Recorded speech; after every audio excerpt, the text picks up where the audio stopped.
Hi guys, welcome to the new video.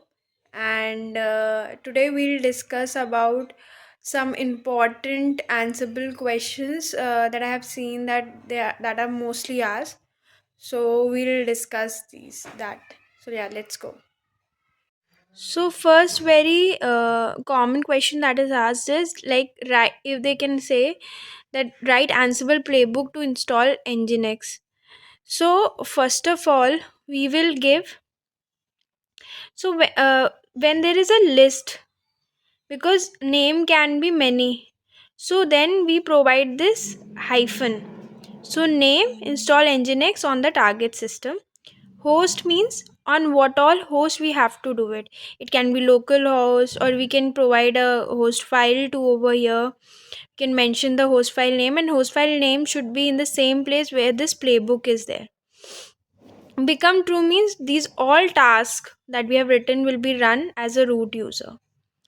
Then task. So this is a task that we have created. So first of all, we'll install nginx, and then we'll start and enable nginx service.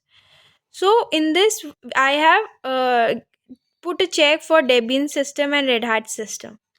So for Debian system, we are using apt module, and we are doing name nginx state present when Ansible fact. So this is gathering the fact that OS family is Debian only, then perform this step.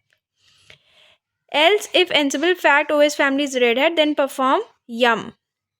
And then we can use start and enable nginx service using name, state, and enabled is yes. So this is a complete playbook of Ansible, and then we can save the playbook to file example, whatever this is a YAML file, and then we can run it. You giving Ansible hyphen playbook hyphen inventory file. If our inventory file, suppose this is dynamic, then we have to give the inventory file over here, and then our playbook file name. This question is also common, that have you written any custom modules? So you can write like the modules that we are using here, yum, apt. We can also create our own custom modules that can be in Python, Ruby, Bash, and then we can use this in our these custom modules in our playbook. So basically this is a structure, and we can use these custom modules like we are using yum.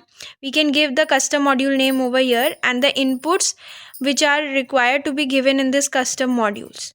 So we can give that, like here in yum module the inputs are name and state. Similarly, we'll create any custom module, we'll be giving some input to that module so that we can define. So if you can try making any more, like any Python script that is counting the frequency or something like this, and we can use them in our playbook. Then the most common question is Ansible roles. So they'll ask, have you, like, do you know about Ansible roles? Have you worked on it? So here you can Ansible role is basically when we are defining a structure, when we are dividing our playbook into a more structured way. Like we are giving under default there is one main.yaml, then under files we have our one file, that static file to be copied to remote host. Then handlers, like handlers is like it will only trigger once it is notified. Meta, it is a meta information about the task that is we have written. Then task, we will mention our task over here.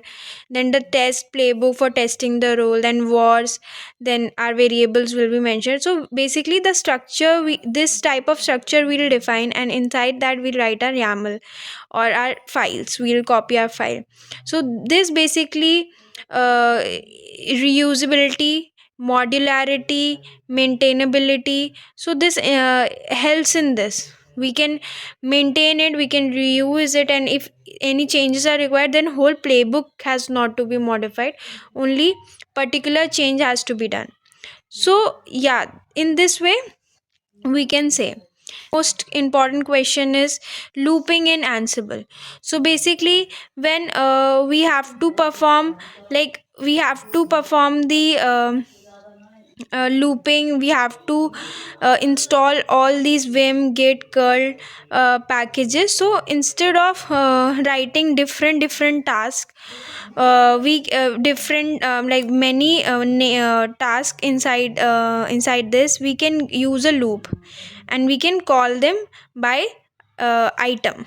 So this will work in a loop, and will call one and install it. There can be many modification in looping too, that we can give range to like 1 to 6. So we can check those out too. So they'll not if you have worked on it, then tell the interviewer. If you have not worked on it, then tell that you have idea, you have self learned and practiced about it. So yeah guys, that's all for today's video. So also there were many questions that what all what sequence we have to follow. So I have already discussed this, that like, but I'll again talk about this. So I feel that first you should start with shell scripting, then up learning about linux servers and everything. Then you should start with git commands, github, then the ci/cd pipeline, jenkins or gitlab. Then go with learning aws or any cloud platform services. Okay, then are not all, but the few important services that we will be using, like while creating the vms in azure, in ec2, eks. So all this im. Then after that you go for Docker, then Kubernetes, then go for Terraform, then Ansible, monitoring tools. So like this, you can cover each tool in this sequence. So yeah, that's all for today's video. Bye.